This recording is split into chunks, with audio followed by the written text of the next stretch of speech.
জয় শ্রীকৃষ্ণ। রাধে রাধে।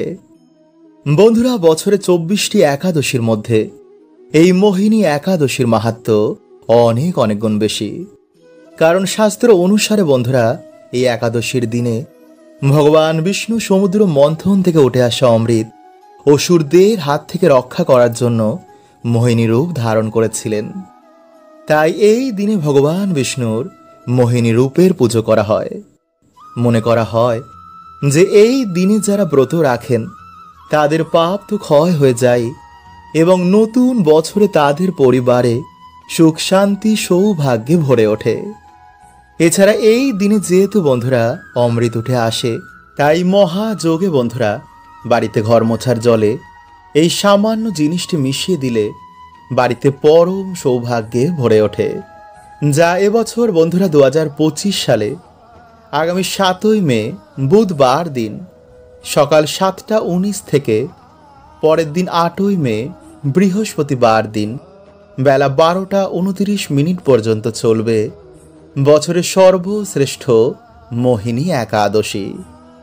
ফলে উদয়া তিথি অনুসারে আগামী 8ই মে বৃহস্পতিবার দিনই পালিত হবে 2025 সালের মোহিনী একাদশী এবং পারণে শুভ সময় হচ্ছে পরের দিন 9ই মে শুক্রবার দিন ভোর 4টে 59 থেকে সকাল 7টা 37 পর্যন্ত।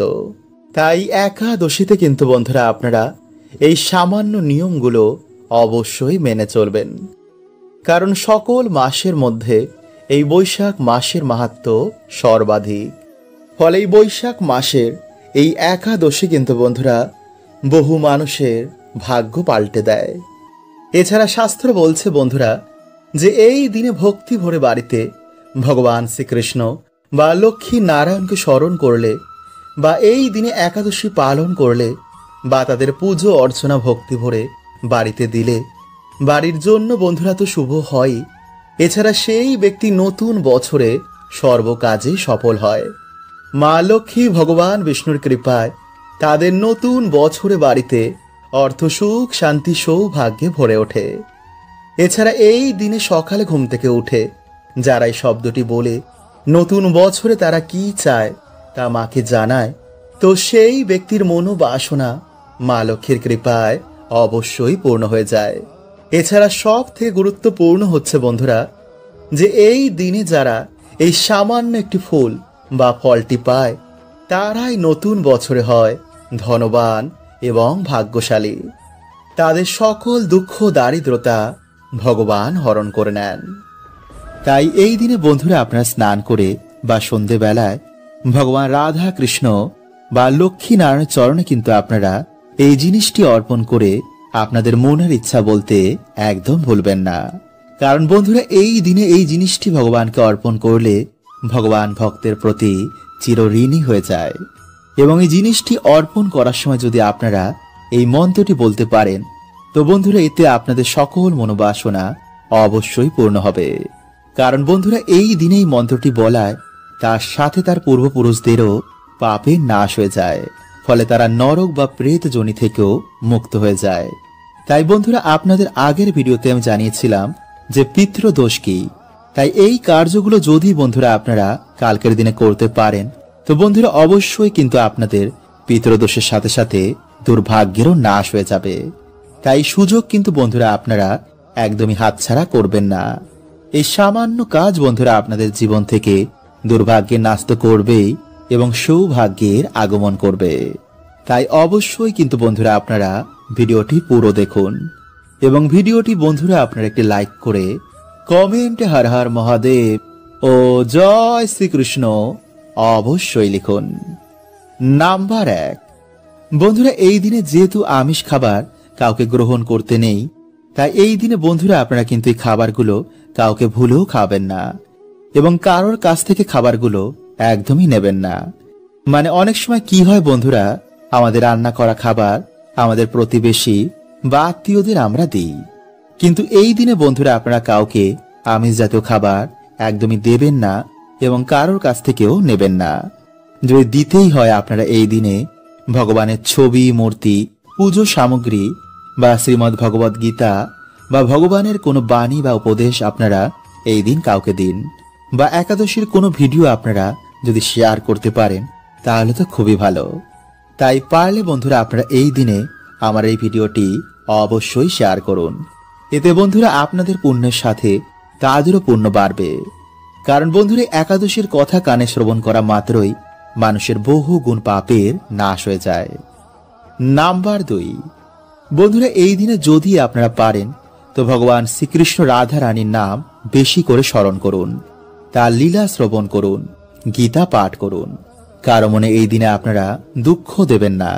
মা বাবাকে সকালবেলা ঘুম থেকে উঠে আপনারা তাদের প্রণাম করে তাদের আশীর্বাদ নিন। বাড়ির ছোটদের আপনারা কৃষ্ণ নাম শোনান। বাড়িতে সেই দিন বেশি করে ভগবানের গান চালান। বাড়িকে মন্দির করে তুলুন। দেখবেন আপনাদের বাড়িতে কেমন সুখ শান্তি আবার ফিরে এসেছে।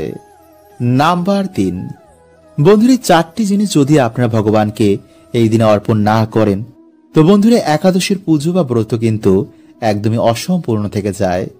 আর তা হচ্ছে বন্ধুরা তুলসী পত্র, তুলসী মঞ্জুরি, মাখন ও সাদা ফুল। কারণ বন্ধুরা ভগবান শ্রীকৃষ্ণের এই 4টি জিনিস অত্যন্তই প্রিয়। এবং পারলে বন্ধুরা আপনারা এই দিনে ভগবানকে পদ্মফুল, শসা ও নারকেল অবশ্যই নিবেদন করুন। কারণ বন্ধুরা এই দিনে সামান্য জিনিসে ভগবান অত্যন্তই প্রসন্ন হন। এবং এই দিনে বন্ধুরা আপনারা সামান্য তুলসী মঞ্জুরি ভগবানকে দিয়ে এই মন্ত্রটি যদি আপনারা বলতে পারেন তো আপনাদের সকল দুর্ভাগ্যের নাশ তো হবেই এবং আপনাদের মনোবাসনা অবশ্যই পূর্ণ হয়ে যাবে।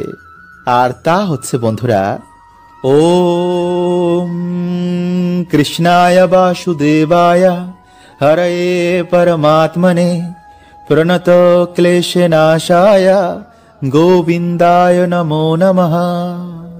বন্ধুরা এইভাবেই আপনারা এই মন্ত্রটিকে 3 বার, 11 বার, 51 বার বা 108 বার জপ করবেন। কিন্তু জপ করার সাথে বন্ধুরা আপনারা কিন্তু একটা জিনিস মাথায় রাখবেন যে এই দিনে কারোর কিন্তু ভুলো নিন্দা করবেন না। কারণ নিন্দা বন্ধুরা এমন একটি বাজে স্বভাব, এতে মানুষের জীবন থেকে সকল পুণ্য পুজো ফল নষ্ট করে দেয়। তাই এই ভুল কিন্তু বন্ধুরা আপনারা একদমই করবেন না। বন্ধুরা প্রত্যেক দিন সকালে ঘুম থেকে উঠে মা লক্ষ্মীর সামনে বলুন এই মন্ত্রটি 3 বার।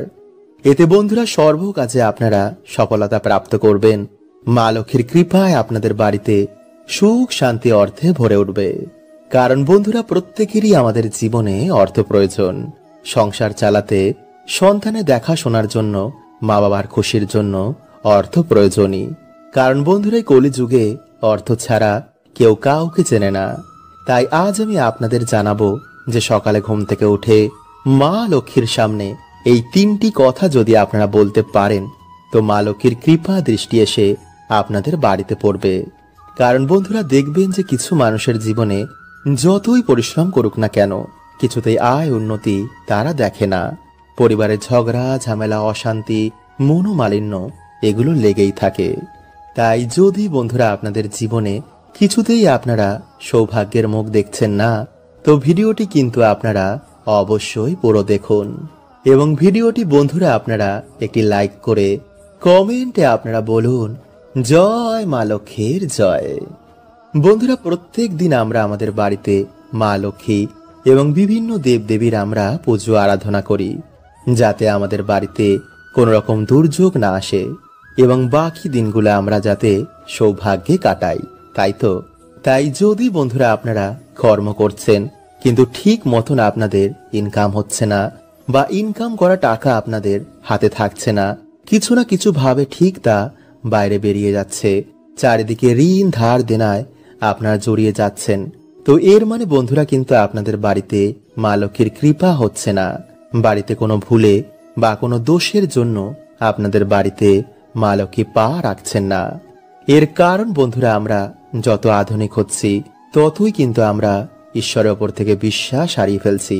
বাড়িতে ঠিক মতন আমরা নিয়ম কানুন মানি না, আর তার ফলে বন্ধুরা আমরা বিভিন্ন রকমের সমস্যায় জড়িয়ে পড়ছি।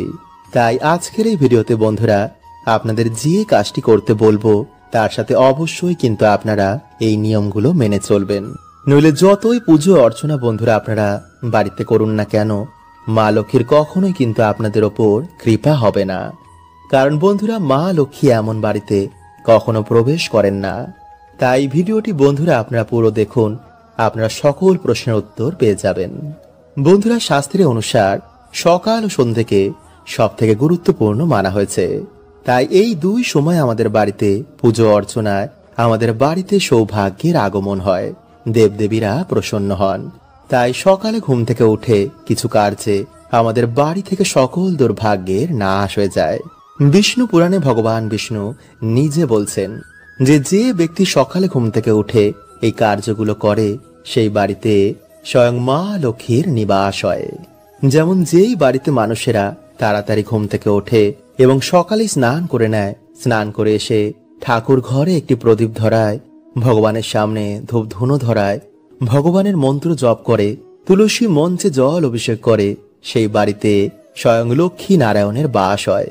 তাই বন্ধুরা আপনারা সকালে ঘুম থেকে উঠে একটি প্রদীপ জ্বালিয়ে হাতে একটি 1 টাকার কয়েন নিয়ে মা লক্ষ্মীর সামনে আপনারা এই মন্ত্রটি পাঠ করবেন, বিশেষ করে কোনো বৃহস্পতিবার দিন বা কোনো শুভ দিন। আর তা হচ্ছে বন্ধুরা, ওম শ্রী লক্ষ্মী মহালক্ষ্মী মহালক্ষ্মী ইহি এহি সর্ব সৌভাগ্যম দেহি মে সহা। বন্ধুরা এইভাবেই আপনারা 3 বার এই মন্ত্রটি পাঠ করে তারপর সেই টাকাটিকে আপনারা মা লক্ষ্মীর চরণে রেখে দেবেন। দেখবেন কিছু দিনের মধ্যে আপনাদের বাড়িতে কেমন সৌভাগ্যের আগমন হয়েছে, আপনাদের বাড়ি থেকে সকল দুর্ভাগ্যের নাশ হয়ে যাবে। তাই চলুন বন্ধুরা এবার আমরা জানি যে কোন ভুলগুলো আমরা অজান্তে করার জন্য আমাদের বাড়িতে মা লক্ষ্মীর কৃপা হয় না। নাম্বার 1, ঝাঁটায় পা দেওয়া। বন্ধুরা যে বাড়ির মহিলারা ঝাঁটায় পা ঠেকায় বা পা দিয়ে ঠোকর মারে সেই বাড়িতে কখনোই বন্ধুরা মা লক্ষ্মীর বাস হয় না। সে বাড়িতে সর্বদাই দরিদ্রতা লেগে থাকে। কারণ বন্ধুরা মানা হয় যে ঝাড়ুতে মা লক্ষ্মীর বাস হয়। ঝাড়ু আমাদের বাড়ি থেকে দরিদ্রতা এবং নেগেটিভ এনার্জিকে বার করে দেয়। নাম্বার 2, পা দিয়ে দরজা খোলা। বন্ধুরা যে বাড়ির মহিলারা পা দিয়ে লাথি মেরে দরজা খোলে বা দরজা বন্ধ করে সেই বাড়িতেও কিন্তু মা লক্ষ্মী কখনো বাস করেন না। তাই বন্ধুরা যদি আপনাদের বাড়িতে এমন কিছু হয় তো আজই তা বন্ধ করে দিন। নাম্বার 3, দরজার সামনে বসেই খাবার খাওয়া। বন্ধুরা যদি আপনাদের কোনো মহিলারা দরজার সামনে বসেই খাবার খায় তো বন্ধুরা এটি কিন্তু আপনাদের বাড়ির জন্য উন্নতির পথে বাধা হয়ে দাঁড়াবে। কারণ হিন্দু শাস্ত্র অনুসার এটিকে খুবই অশুভ বলে মানা হয়। নাম্বার 4, সন্ধেবেলায় ঘর ঝাড়ু দেওয়া।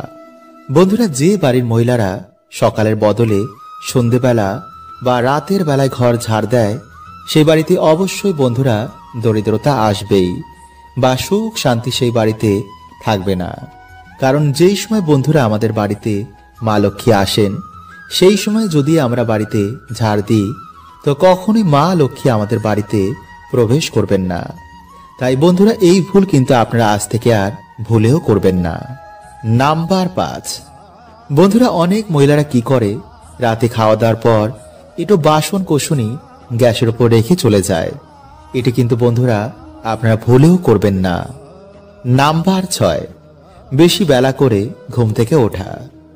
বন্ধুরা দিনের সব থেকে শুভ সময় হচ্ছে ভোরবেলা। তাই বাড়িতে পুরুষ হোক বা স্ত্রী যারা বেলা করে ঘুম থেকে ওঠে তাদের বাড়িতে কিন্তু বন্ধুরা কোনো রকম শুভ প্রভাব খুবই কম পড়ে। বিশেষ করে স্ত্রীদের সকাল সকাল ঘুম থেকে উঠে বাড়িতে সকলের কল্যাণের জন্য ঘর দুয়ার পরিষ্কার পরিচ্ছন্ন করে ইটোকাটা পরিষ্কার করে এরপর স্নান করে ঈশ্বরের কাছে বাড়ির কল্যাণের জন্য স্বামীর উন্নতির জন্য প্রার্থনা করা উচিত। কারণ বন্ধুরা বলাই হয় যে সংসার সুখী হয় রমণের গুণে। নাম্বার 7, এছাড়া বন্ধুরা যে বাড়িতে স্ত্রীদের ওপর অত্যাচার হয়, যে বাড়িতে একজন স্ত্রী সুখী নেই, স্ত্রীদের গায়ে হাত তোলা হয় তো বন্ধুরা এমন বাড়িতেও কিন্তু মা লক্ষ্মীর কৃপা হয় না। তাই স্ত্রী পুরুষ যদি দুজনের দায়িত্ব সঠিকভাবে পালন করে তো বন্ধুরা সেই বাড়িতে অবশ্যই কিন্তু মা লক্ষ্মীর কৃপা হয়, সে বাড়িতে সুখ শান্তি বিরাজ করে। বন্ধুরা যদি পরিবারের সুখ শান্তি ফিরে পেতে চান, মায়ের অশেষ কৃপা যাতে আপনাদের পরিবারের ওপর সদয় বজায় থাকে তো অবশ্যই বন্ধুরা আপনারা এই প্রক্রিয়াটি একটি বার করে দেখুন। কারণ যার উপর মা লক্ষ্মীর কৃপা থাকে না, তার পড়াশুনো, কাজের জায়গা এবং প্রেম সম্বন্ধেও বিভিন্ন রকম সমস্যা দেখা দেয়। এমনকি পরিবারেও ছাড়াছাড়ি পর্যন্ত হয়ে যায়। কারণ যাতে লক্ষ্মীশ্রী থাকে না, সেই জিনিসের কখনো কিন্তু উন্নতি সম্ভব নয়। তাই আমাদের জীবনে প্রত্যেকের মা লক্ষ্মীর কৃপা প্রাপ্ত করা অনিবার্য দরকার। তাই বন্ধুরা, আজকের যে প্রক্রিয়াটি আপনাদের জানাবো, তা যদি ভক্তি ও পুরো নিষ্ঠার সাথে আপনারা পালন করতে পারেন, তো আমি আপনাদের বলছি যে আপনারা মা লক্ষ্মীর কৃপা প্রাপ্ত করবেন, এটা গ্যারেন্টি। তাহলে দেরি কেন? তো চলুন বন্ধুরা, এবার আমরা জেনে নিই সেই প্রক্রিয়াটি। বন্ধুরা, আমরা সকলেই জানি যে ভগবান বিষ্ণু হলেন এই সৃষ্টির পালনকর্তা, আর মা লক্ষ্মী হলেন তার শক্তি স্বরূপা। তাই ব্রহ্মাণ্ডে যত ডাইমেনশন আছে, সব কিছু শ্রী হচ্ছেন মা লক্ষ্মী। তাই আপনারা কোনো রকম লোভ বা লালসা না করে মায়ের আশীর্বাদ প্রাপ্ত করার জন্য আপনারা এই প্রক্রিয়াটি করবেন। কারণ যার উপর মায়ের আশীর্বাদ থাকে, তার 14 পুরুষের কখনো অর্থের অভাব হয় না, কোনো মনোবাসনাও তাদের অপূর্ণ থাকে না। তাই আপনারা মায়ের কৃপা প্রাপ্ত করার জন্যই এই মনোভাব নিয়ে এই প্রক্রিয়াটি করবেন। তো আমার সাথে বন্ধুরা একবার আপনারা বলুন, জয় মা লক্ষ্মী। বন্ধুরা, এই প্রক্রিয়াটি করার আগে বাড়ি থেকে অলক্ষ্মী বিদায় করা খুবই দরকার। নইলে কিন্তু মা লক্ষ্মী আপনাদের বাড়িতে কখনো প্রবেশ করবেন না। কারণ যেই বাড়িতে অলক্ষ্মী বাস করেন, সেই বাড়িতে মা লক্ষ্মী কখনো প্রবেশ করেন না। তাই এর জন্য হয়তো আপনারা এত পুজো অর্চনা করার পরেও মায়ের আশীর্বাদ পাচ্ছেন না। পরিবারে যেই সমস্যা, সেই সমস্যাই রয়েছে। তাই বন্ধুরা, বাড়ি থেকে অলক্ষ্মী বিদায়ের জন্য আপনাদের ঘর মোছার জলে প্রত্যেক দিন গঙ্গা জল ও কর্পূর মিশিয়ে তা দিয়ে ঘর মুছবেন। বিশেষ করে সেই জায়গায় যেই জায়গায় আলো প্রবেশ করে না। কারণ বন্ধুরা, অন্ধকার জায়গাতেই দেবী অলক্ষ্মীর বাস হয়। এমনকি প্রদীপের তলায়ও দেবী অলক্ষ্মী বাস করেন। তাই বাড়িঘর পরিষ্কার পরিচ্ছন্ন রাখার সর্বদা চেষ্টা করবেন। নোংরা এটোকাটা যেখানে সেখানে বাড়িতে ফেলে রাখবেন না। বন্ধুরা, যেমনভাবে আপনারা বাড়িতে সন্ধ্যা প্রদীপ জ্বালান, বাড়িতে সন্ধ্যা আরতি করেন, তেমনি সন্ধেবেলায় বাড়িতে পুজো অর্চনা করার সময় মা লক্ষ্মীর সামনে একটি ঘিয়ের প্রদীপ জ্বালাবেন। তারপর মায়ের সামনে উলু দিয়ে শঙ্খ বাজিয়ে মায়ের সামনে বসে হাতে লবঙ্গ, এলাচ ও একটি 1 টাকার কয়েন নিয়ে 11 বার লক্ষ্মী গায়ত্রী মন্ত্র আপনারা পাঠ করবেন। আর যদি বন্ধুরা আপনারা চান, তো ওম নমো লক্ষ্মী নারায়ণায় নমো এই মন্ত্রটিও পাঠ করতে পারেন। যেই মন্ত্রটি আপনাদের ইচ্ছা, সেটি আপনারা পাঠ করবেন। এরপর পারলে আপনারা লক্ষ্মী পাঁচালীও পাঠ করতে পারেন। এবং এই সব কিছু হয়ে যাওয়ার পর বন্ধুরা, আপনারা সেই 3টি জিনিস মায়ের চরণে অর্পণ করে দেবেন। এরপর মায়ের সামনে হাত জোর করে আপনাদের যে মনোবাসনা রয়েছে তা মাকে বলুন। এরপর রাতে নিরামিষ আহার গ্রহণ করে আপনার বালিশের তলায় বা আপনাদের বাড়ির যে মেন আয়কর্তা, তার বালিশের মধ্যে এই জিনিসগুলি রেখে দিন। কিন্তু যেন বন্ধুরা এই খবর কেউ না পায়, আর যেন বন্ধুরা এই বালিশ অন্য কেউ ব্যবহার না করে। এই জিনিসগুলো আপনারা যত দিন খুশি বালিশের মধ্যে রাখতে পারেন। এরপর আপনাদের মনোবাসনা পূর্ণ হলে বাড়িতে মা লক্ষ্মীর পুজো দিয়ে সেই জিনিসগুলো আপনারা কোনো জলাশয়ে ভাসিয়ে দেবেন। হরে কৃষ্ণা। ওম নমঃ শিবায়।